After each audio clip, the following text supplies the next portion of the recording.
FM 90. Brought to you by Housing Finance Bank, a financial institution regulated by Bank of Uganda. Housing Finance Bank, we make it easy. Your views, our interviews on Spectrum, Radio 1 FM 90. A very good evening to you, and thank you very much for joining us for this edition of Spectrum, coming to you live from Radio 1 FM 90, broadcasting from the central building in the heart of our city, Kampala, along the Stool Street.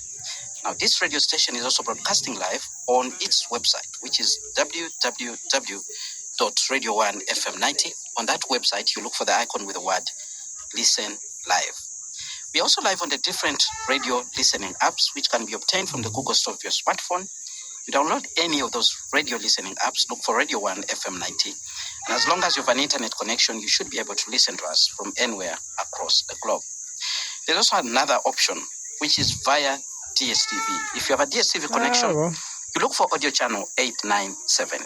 You'll be able to listen to Radio 1 FM 90 from wherever you are. My name is Kenneth Lukwagandason, your host this evening. And today, we'll be asking a question: how can African countries achieve equitable development and transformation? Now, having served at the UN for quite some time, almost 3 decades, my guest this evening has dedicated the rest of her life to help countries like Uganda to address existing bottlenecks, but also build the capacity of each citizen to take advantage of the numerous opportunities the world offers now to grow their economies. Now, African countries have many bottlenecks. Among them, lack of cheap capital, poor policies. We have heard about corruption, mismanagement, poor work ethics, lack of appropriate skills, appropriate technology, among others. Now, despite all this, there's a lot of talk about Africa being the future. But those who say that keep adding, only if relevant steps are taken. This evening, my guest is Her Excellency Ambassador Rosa Malango.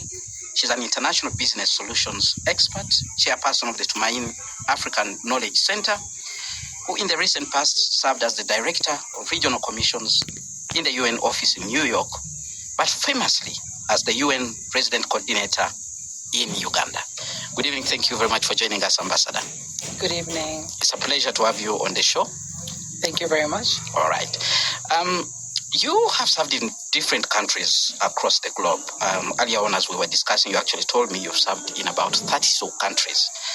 But you finally choose to come back to Uganda to help us deal with some of the challenges that we face today, which is really about development, making our country better. Why Uganda, if I may ask?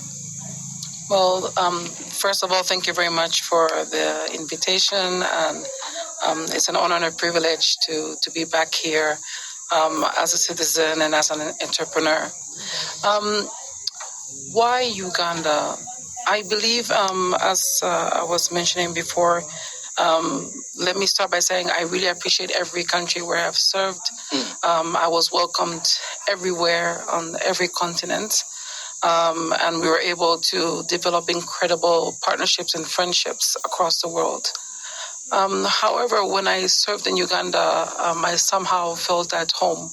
I felt that people didn't separate the fact that I was a diplomat. I was part of people's family lives.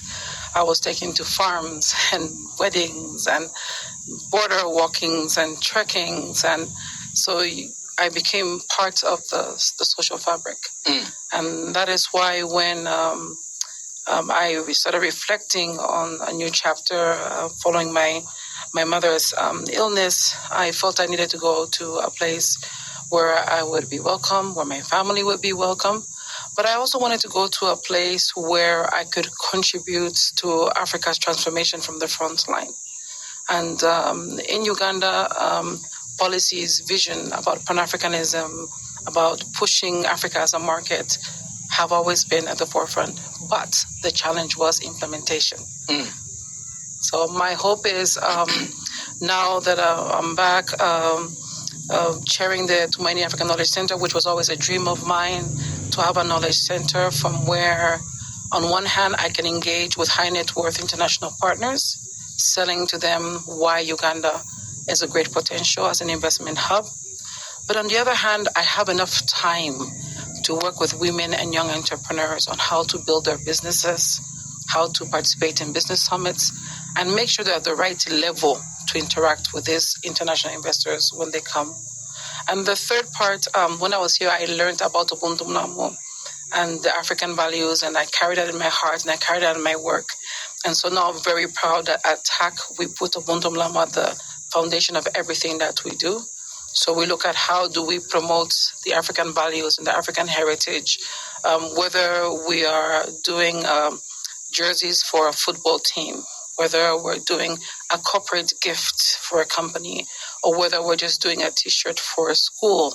We make sure we use Ugandan cotton, we make sure we work with Ugandan youth, and in the bags we make sure we work with Ugandan women. So we produce premium made in Ugandan products, which can be used here or abroad. All right. Now, our discussion today centers on achieving equitable development and transformation. And we are in a global community where we are competing amidst many challenges. You've been in Uganda as a diplomat, but now you are in Uganda as an entrepreneur and as a change agent, somebody who is trying to make things happen. You look at a country like Uganda, where we've been and where we are. We are aspiring, of course, to go higher. What are some of the issues that we need to reflect on seriously in order to achieve equitable development and transformation that does not only move a certain section of the population, but the entire population? Under the UN, where you used to serve, they say, leave no one behind. True, they did. I would like to suggest that perhaps let's change the focus of the conversation. It's not so much about African countries achieving equitable development, which I would wonder who defined that. You can have a whole debate on what actually constitutes equitable development.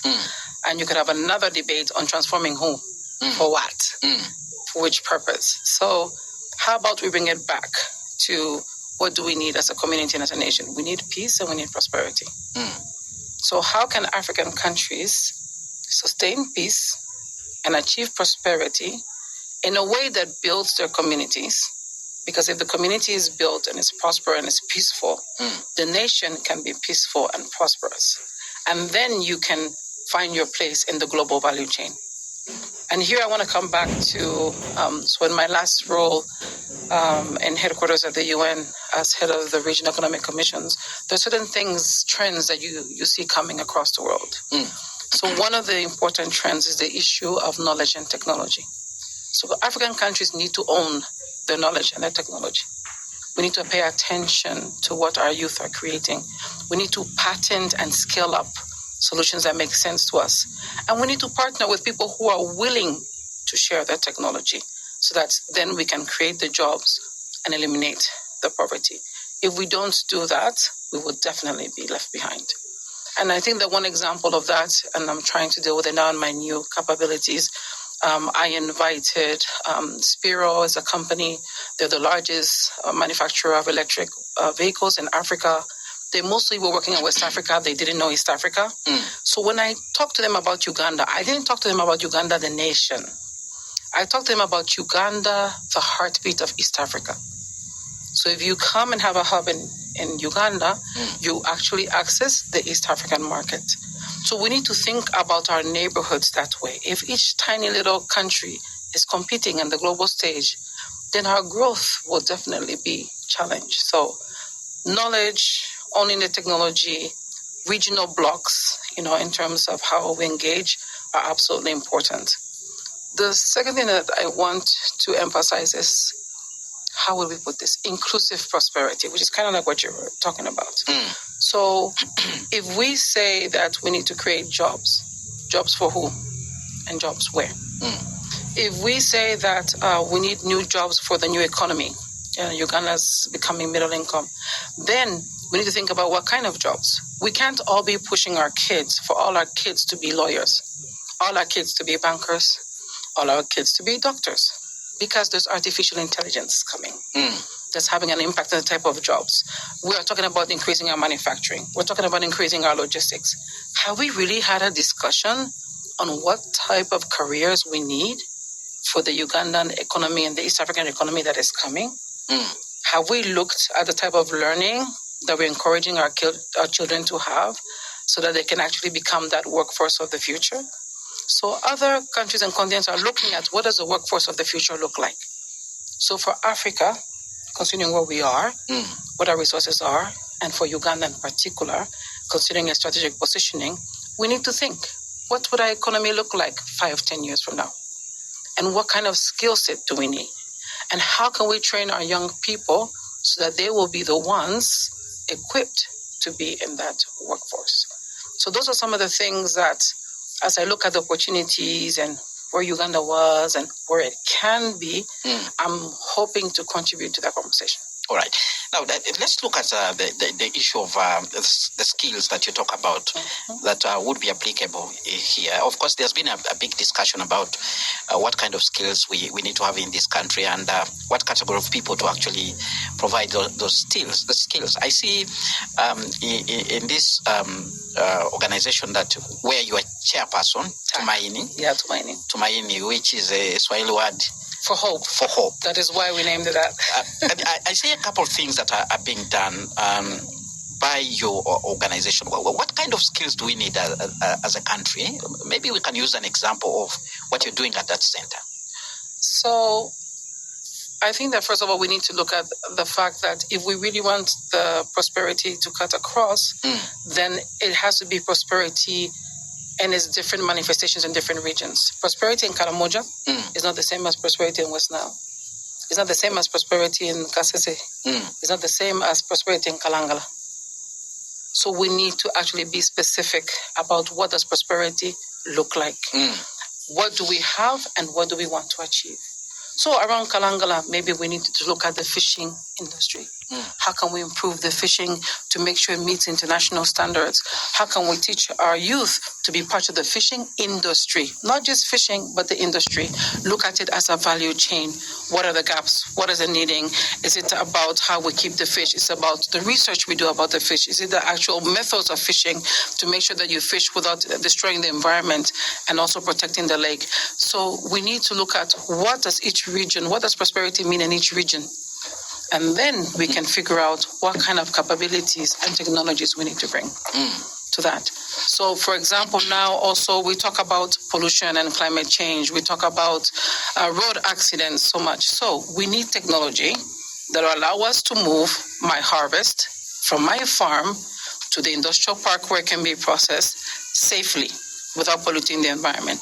So who can help me come up with a form of transport that does not affect the environment, that is safe for me as a woman to be able to put my harvest and make sure it doesn't get polluted and still take it to the industrial park where it can be processed and become part of exports. So each region, prosperity is different. But really, my call is because we recently had the National Career Guidance Day, and everybody was talking about the same careers. We can't do that. We need our children to be engineers. We need them to be pilots. We need them to be artificial intelligence, people. We need them to develop the apps. We need them to do all these kind of things. But if we don't teach our kids from when they're little to aspire to be an astronaut, to aspire to be a pilot, then they won't look for the path to be there. So it's us as parents to make sure that we let our kids feel any career they want to do is good. Not say this career is good, that one is bad. Because we need all the careers if we're really going to develop in a way that's inclusive. All right. Now, you look at a country like Uganda in terms of a comparative advantage. So one of the key things people will talk about wherever they advising on what kind of investment to do or what kind of intervention to do. Where should we put our money in terms of skills development? What are some of the things that you think really we need to invest in right now, looking at our economy to be able to go to the next level? Where should we focus even in terms of investment as a country? Well, I believe that before we get to skills, we need to talk about what kind of citizens we're creating. Let's have a discussion about what does citizenship look like and what does it mean? What kind of citizens are we raising? And this is where we go back to, at Tumaini, we really promote the fact that we want people to embrace the Pan-African values of Ubuntu. In Ubuntu, there's teamwork, there is working hard, there is empathy, there is proactive leadership, there is, civic engagement. So how does that manifest in your life? And to each one of us, it's going to manifest in a different way. But if I don't start from values, then the way I look for the solutions will go wrong. And this is where corruption comes in, because there's no red lines, because I think that stealing or blocking from someone is okay, just blocking somebody because I don't like the person promoting the project, instead of looking at, does that project bring a solution to our community? Do I know if my child will be able to benefit from that project if it rolls out? So we have to look at the well-being of the community. And I really feel like we've kind of lost ourselves a bit. And this is part of what we try to attack, is getting people to embrace our heritage, our values, and where we are. So now, once you embrace your heritage, once you're proud of your place of birth and where you are, you now can look and say, okay, what can I do to help make it better? Now, pause. I know everybody's going to say we have problems, but it's really funny for those of us who've been around the world. The problems that you think is unique to Uganda is not. So every country struggles. But the question is, can we be part of the solution? What will it take to change their behaviors to get that kind of solution that we need? So again, Uganda has wildlife, it has natural resources, it has strategic positioning. If you want to go to several other countries, you have to pass through here in terms of logistics. It has incredible tourism potential. It has potential for the electric mobility industry because all the components are here. It has potential for artificial intelligence. It has potential for construction, all of that. But now, what standard, what quality, and what scale? All right, Spectrum on Radio 1 FM 90. My guest this evening is Her Excellency Rosa Malango. She's an international business solutions expert, chairperson of the Tumaini African Knowledge Center. And not so long ago, she was serving as the UN resident coordinator in Uganda. Our discussion today is about how we can bring about transformation, and we're trying to look at Uganda, but also in the perspective of the other countries. Do share with us your views using the WhatsApp line, which is 0703-090-090. It could be a question or comment. She will be able to respond to you. Now, let's go into the area of entrepreneurship investments. Earlier on, as we began the discussion, you talked about how you're now also an entrepreneur trying to invest in Uganda here. How have you found the process as a person? Wow, let me just say, it was definitely a learning process. Let me start by saying that. And I wanted to go through it because I thought, how can I advise people if I have not gone through it myself? So let me start off by noting that I took my pension money and I've invested it as my capital. So according to any assessment that one does, it will take me at least 2 years to make a return on investment. So some of the things that I noticed and that I experienced, and I wouldn't know if I hadn't gone through the process, is number one, in terms of the registration. So in terms of registration, getting a name is pretty okay. It can be the business name. It can be a little bit confusing, but they're pretty good with their response time and their helps. But now, getting the licensing and registration and investment license as a domestic investor is a whole different ballgame. It is not as simple as it sounds at all. And I really have to thank everybody who stepped up to try to help me. But then I kept thinking to myself, for those who are not me, how do they manage? And as a result of that struggle that I went through in getting all my licenses, I now give that as a service, normally to women entrepreneurs. So we help them to get to the process of getting registered and getting your TIN and your investment license. It is not easy at all, especially for SMEs. Another issue that I noticed is that, so you're registered, you get your KCA license, you get your UIA license, and then the next thing you get this email from NSSF about your employees. And next thing, you know, URA is talking about paying for this and that. And it's like, wait a minute, you haven't even made a profit. You're still spending, you're still setting up, and here come all these requirements. And so I was wondering if we can develop nice, comprehensive investment packages for our international investors, which we should, because they're bringing a lot of money and they need to be able to make their money back. Can we also come up with an investment package that includes a tax deferral for those of us who are domestic investors, especially for the first 2 years when you're spending a lot to be able to set up where you want your employees to come on board and get the training, but you're not generating your profits yet. So I was a bit surprised that I didn't find that package there. For example, we do a lot of heritage tourism, so they were telling me, for example, if you import your bed sheets, then you will get an incentive. And I'm like, no, I'm trying to use Ugandan cotton and Ugandan bed sheets, but I don't get any waiver for that. My bags we do are with Ugandan content. Our T-shirts are with Ugandan content. The art we have is Ugandan content. So I get no tax waivers whatsoever for that. And most of the people we work with are young people who are just starting, women who are in micro enterprises. So if we're really serious about import substitution, I would say the quality of the products are there. I've seen it. The quality of our products has increased dramatically, and it's just been 6 months since we're operating. But to be able to grow to scale, that is where there's a gap in terms of the incentives to allow us to grow to scale and get the volume and make our own money back. When you speak to government officials about that particular issue of whether local investors are actually being supported, considering the incentives that are given to the foreign investors, they actually say there's so many incentives, really. I'm a bit surprised that you're actually saying that in that particular area we are lacking. No. Okay, so then let's unpack it. Are there incentives for domestic investors? Yes. But it's really focused on large-scale manufacturers. When you come down and you're a small, medium enterprise, that is where the gaps are at. And you know that if you look at most of the women entrepreneurs and young entrepreneurs, that is where we're at. We're small, we're medium, some even micro. Because most of the incentives are for big, well-established companies. The other day was a discussion about who is in Namambe. There are huge companies. I can't afford to be in Namambe. I'm micro. I have 3-4 staff. So for those of us who are not the big roofings and those kind of mega companies, that is the group that I'm talking about. And I think that they rightly focus on the big manufacturers because I think at that time they were trying to make sure they could compete with the big international manufacturers.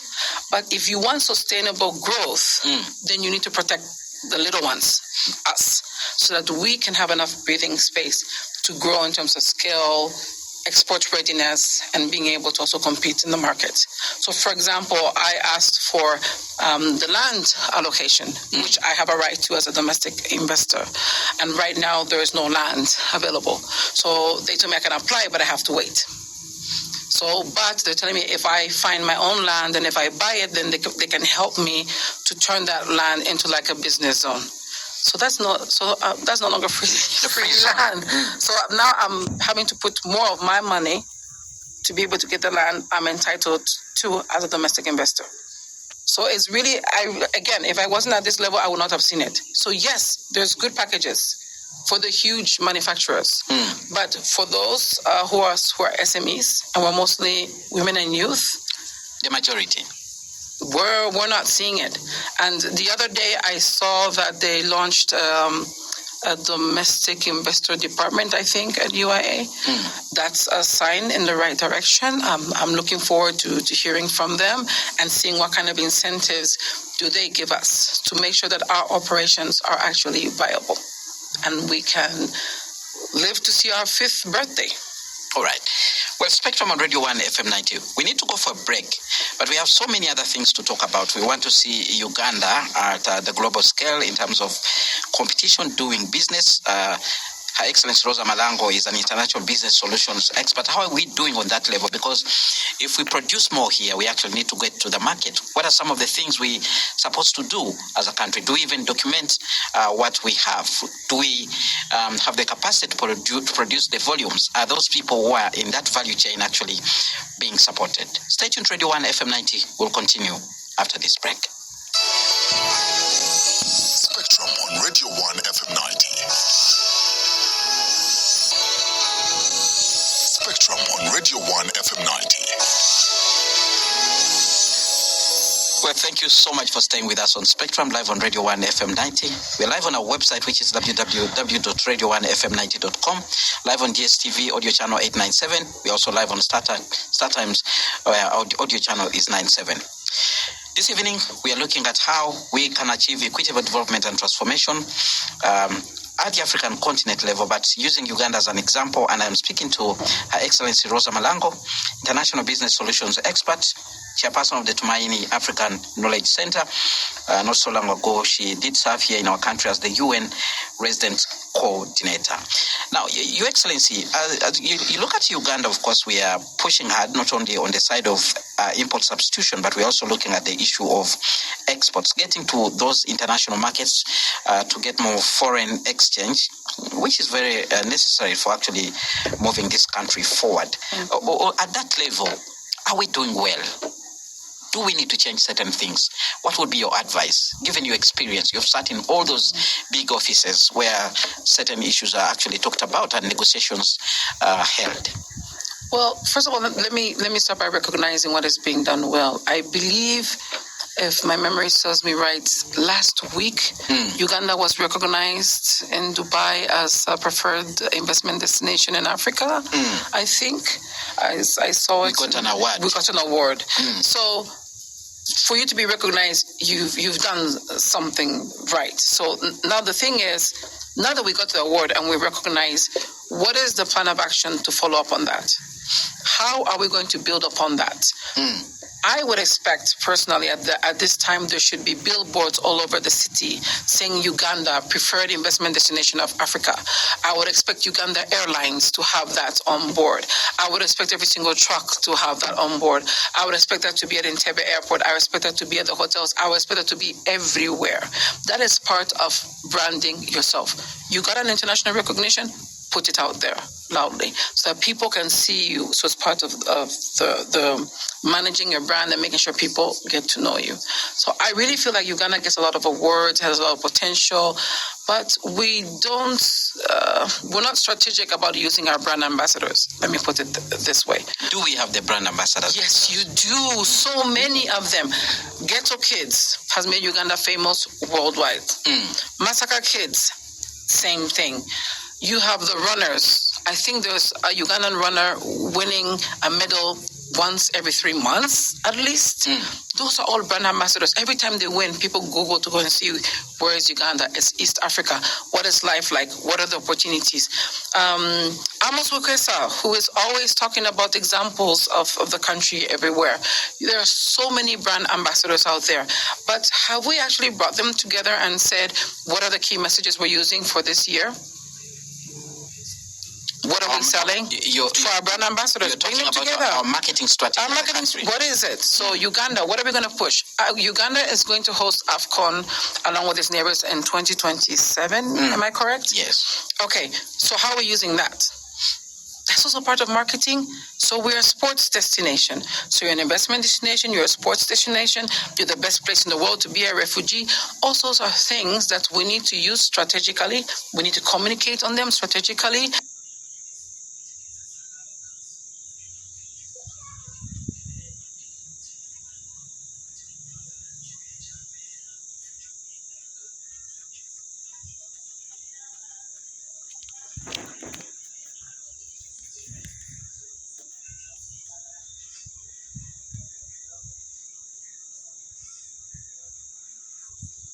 They're doing a lot of work going around the world, looking at potential markets for Uganda, talking about Uganda, identifying trade representatives.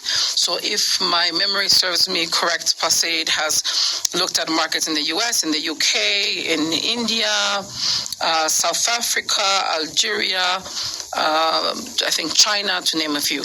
Now, my question is, as PASAID opens these markets, are we ready with a pipeline of Ugandan entrepreneurs and farmers to fulfill the volumes that those markets offer us as they open it? So yes, we've opened. Yes, they're there. They're waiting for us. Are we ready? So again, organization. So are we doing the right thing in terms of promoting the country? Yes, but we could do more. Much, much more. Are we opening in the right markets? Yes, but I think we need to consolidate them. I believe the other day they opened to Nigeria, which is a multi-million-dollar market. Are we using it? We fly there. Even if we just follow Uganda Airlines, the countries where Uganda Airlines flies, what is the marketing strategy to those places where Uganda Airlines is a destination?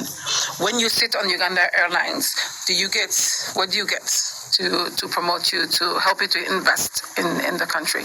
So potential is there based on what I've seen in terms of international expertise. We have youth who are capable, creative. We have so many people working on exports and promotion, but we really need to have a synergy, and we need to have clear thematic priorities for each fiscal year. All right. Now, I see a number of booklets on the table here. Some of the things that you say you're trying to do, it's things that you've done to actually help this country to move forward. And from my observation, there are gaps that you're trying to address. Let's look at some of these things that you're putting across. For instance, there's a catalog on women in agribusiness. Yeah, women in agribusiness.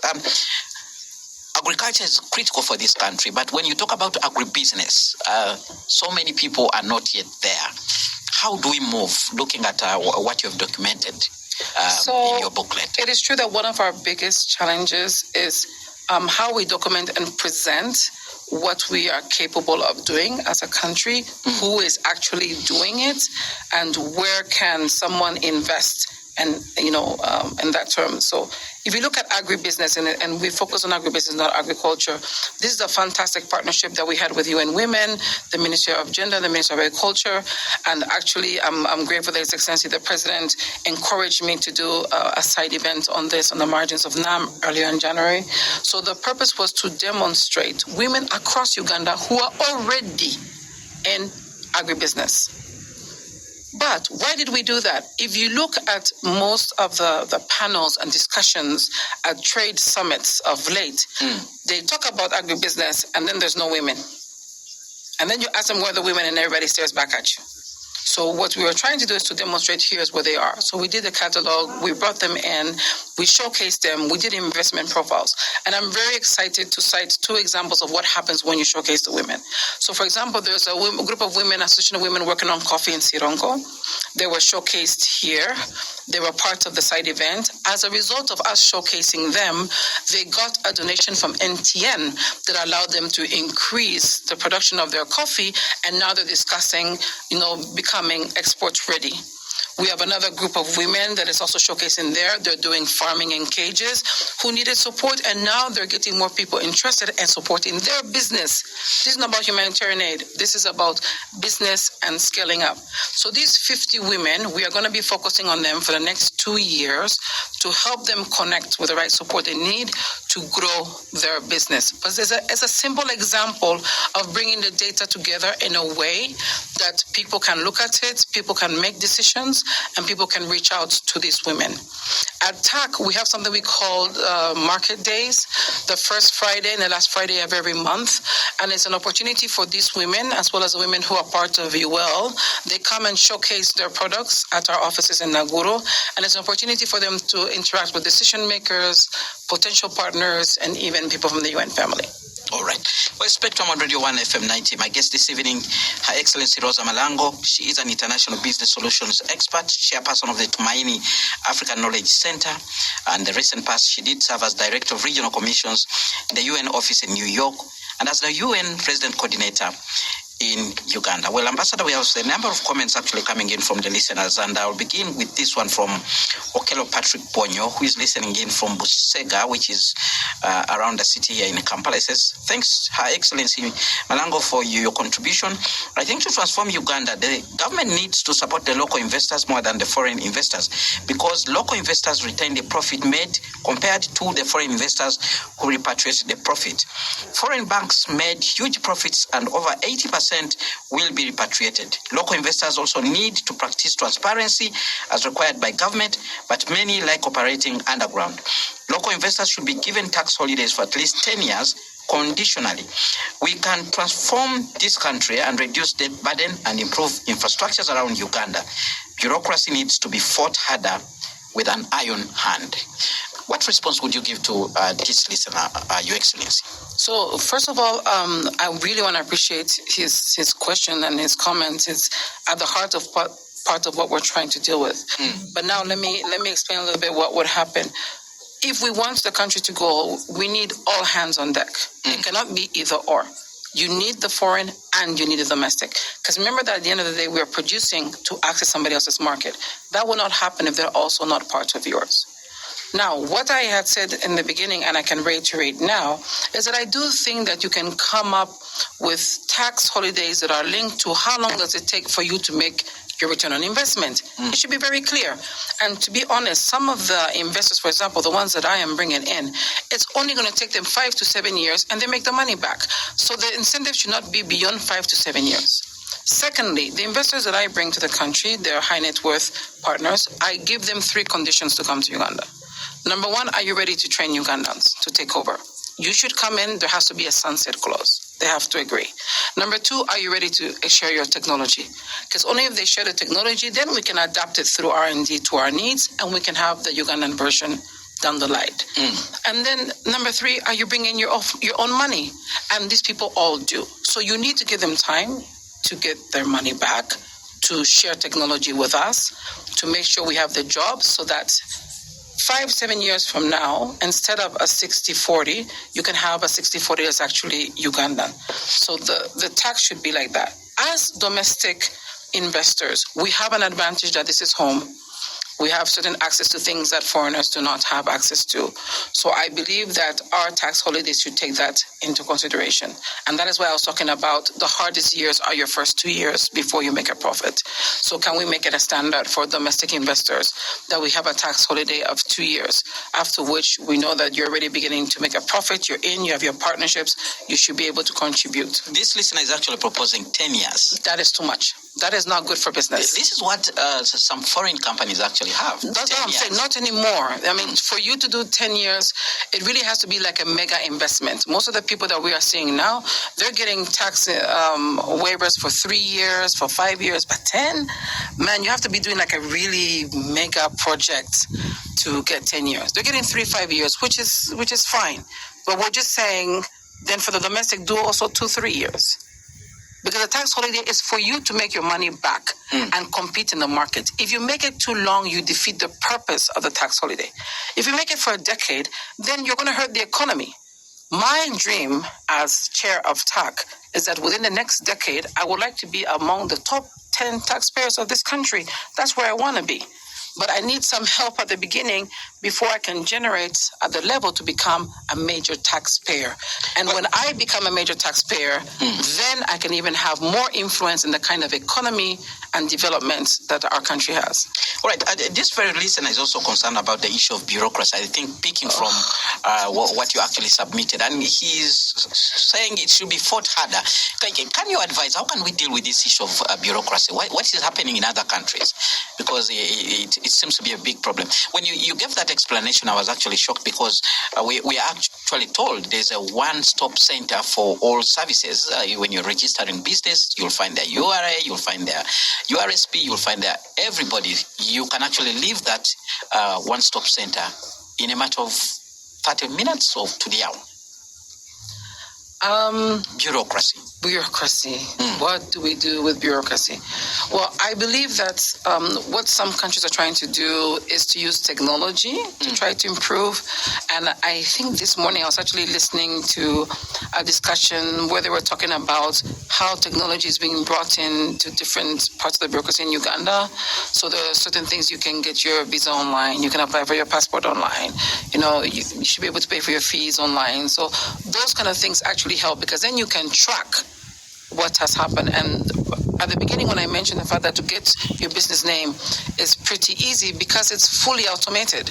You actually can track and see where it is. So the more we bring in technology, the more we train our people on customer service, the better it will be. All right, we have another question actually coming in from another listener who actually says, Your Excellency Malango, as a parent, I have been faced with a career choice to which I can direct my children in lower primary. Kindly give us a hint on careers for the future that you think will be beneficial in Uganda in the next 10 years. In the next 10 years? Okay, so I have two kids. One is a teenager, and the other one is still in primary. So I'm gonna look at it through that From that perspective. perspective. Now, my teenage son, he really loves sports. He's loved soccer since he was little. In fact, because of him, I became a co-founder of Elite Academy in Uganda, which is the first Elite parent. Football Academy. Yes, it's the first parent-led academy in the country. And actually, if I take a moment, we created it so that our kids could have a safe space to train. It's values-based. All the parents, we volunteer to take care of things. And we actually bring international coaches here to train our kids so that they don't have to travel so much. So the next camp will be with Cagliari, the Italian coaches, here in Kampala on June 15 to 20. So we're a small group of parents. We've kept in touch even when I went to New York. But as an example of when you come together with other parents, you can create a space. Why did I do that? I saw his passion. Now, my son and I, we have an agreement. I will help him to develop his career In sports. in sports, but he has to finish school so that if something happens to him in sports, he can still have a business to run and take care of himself. Well, there's a point of retirement even in sports. Correct. So this is the thing. So I think that I am different from my mother. When I was being raised, sports was not considered a career. Now it is. So, for example, and there's a lot of young people here with a great opportunity. So if you have a child that has the potential, let's try to figure this out. Sports is not a hobby. It actually can be a career. But it requires an investment and it requires, a look at how to make it happen. Now, my other son, my youngest, I've noticed he loves building. But wait a minute. How does your son balance between sports now and time management and education? Okay, now you came back. You came back to me before you were asking, Mama, what are the skills? I've taught my kids that they have to work hard and behave well. I don't care if you get an A at school, but they tell me you misbehave. You and I have a problem. So you have to teach them time management, you have to teach them discipline, and you have to teach them responsibility. So we're always walking through his time. My son calls me every day and I'm like, how are you going to manage your time today? My class is at this time, so that means you need to sleep at this time. You need to do your homework at this time. How are you going to get there? The train leaves at what time? How are you getting the bus? We have to walk through the time. So teach them to manage their time so that they can achieve their objectives. But education, I told them, is not negotiable. It is not. So if he needs help with homework or whatever, I will be there to help him. But he knows he needs to do the homework as he does the sports work. All right. Back to the point of this particular listener. You have identified sports and you used the example of your son. What else? What other careers should we be looking at? Like you said, we have technology, which is also taking over some jobs that people that are currently very, very lucrative, but most likely in the next 10 years, they will be carried out. Well, the execution will be done by machines. Okay, but then there is the other side. We have, I think, 60% of the people in agriculture and in rural areas, correct? So then that means that you need to electrify the rural areas, you need to improve the roads in the rural areas, you need to improve the telecommunications in the rural areas, you need to improve the quality of the health centers, the quality of the schools. That construction, that management, those are all jobs that need to be done. 60% of the country is economic. So you need your engineers, you need your road workers, you need the supervisors, you need the health center managers. Those are all things that we need, but particularly engineers. We're going to need a lot of engineers because people talk now about climate smart buildings. So how do you make a building that does not affect the rivers, that does not go down if there's a flooding, that does not affect the wetlands? So we need a lot of engineers. I see that coming in the future.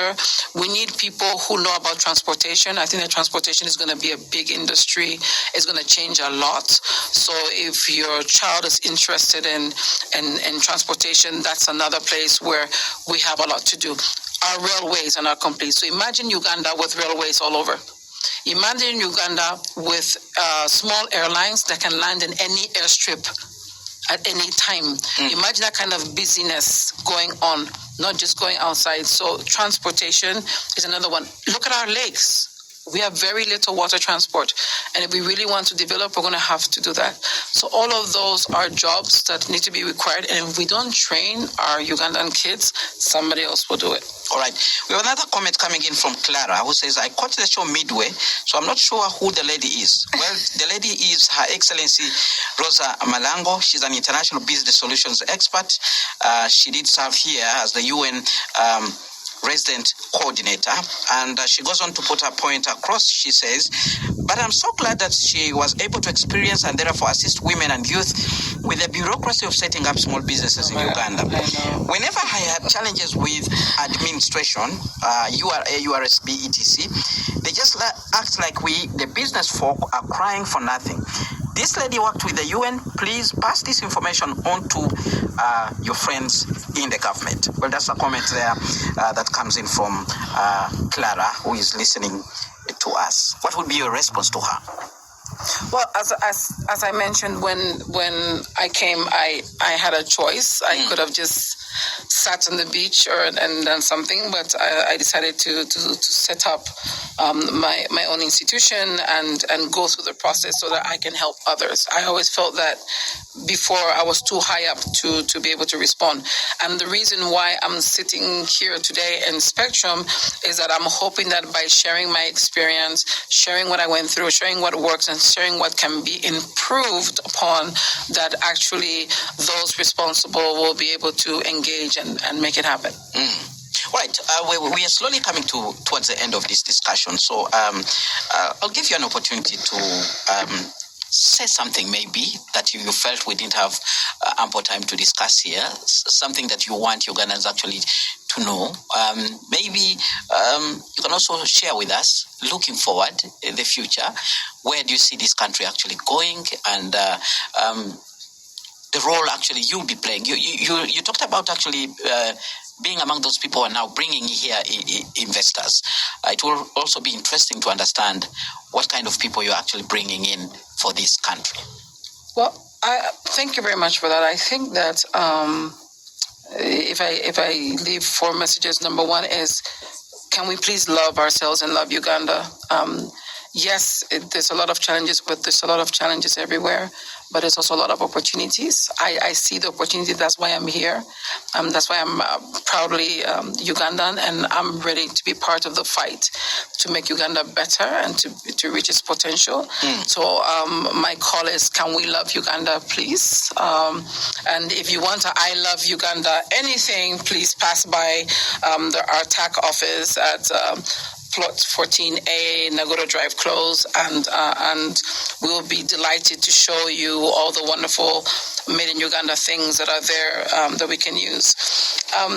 My second message is about our position in the global value chain. I really think we have great potential to be part of the global value chain. I think that we can be a number one exporter of food. We can be an exporter of electric vehicles, and we will be, and I'll come to that soon. I think that there's so much that we have to offer if we really embrace our potential, and we do so. My third message is to friends and working in the government. A lot of work has been done. A lot of policies have been done. A lot of summits have been done. Your work is appreciated, but we still need to do more. There are little gaps in there. What we say we want to do, we need to make sure that it's actually viable.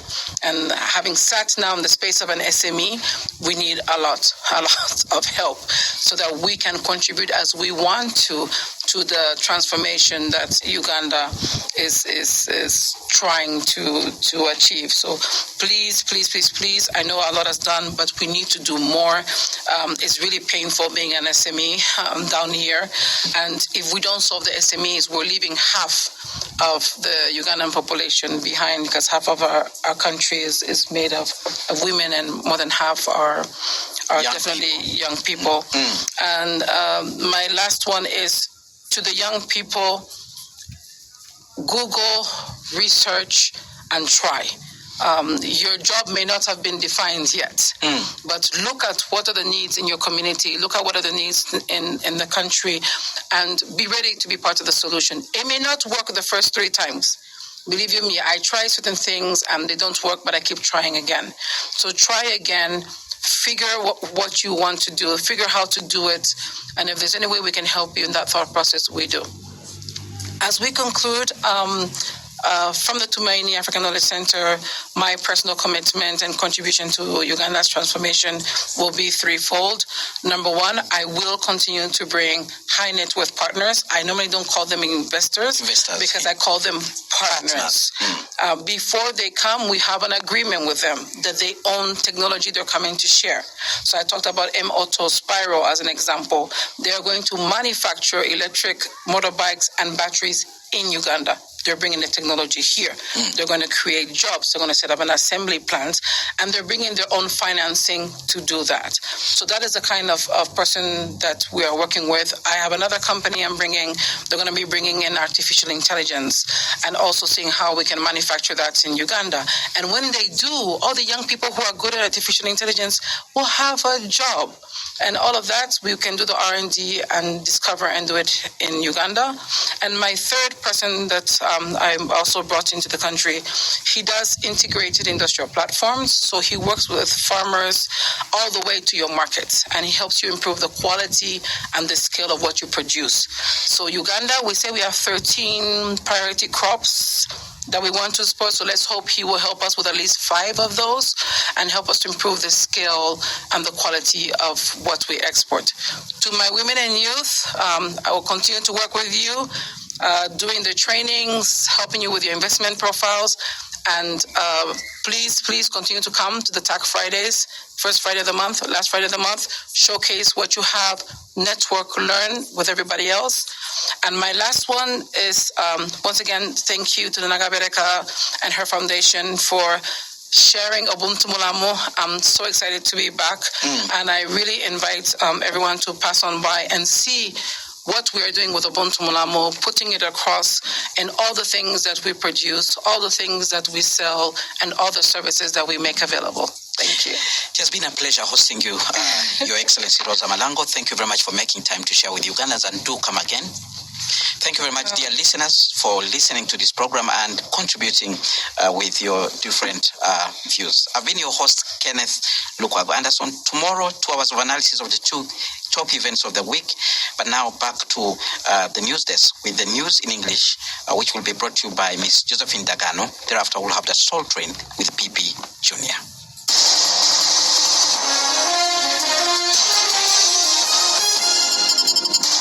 Spectrum on Radio 1 FM 90. Brought to you by Housing Finance Bank, a financial institution regulated by Bank of Uganda. Housing Finance Bank, we make it easy. The views expressed on this show are not necessarily those of this radio station or its management.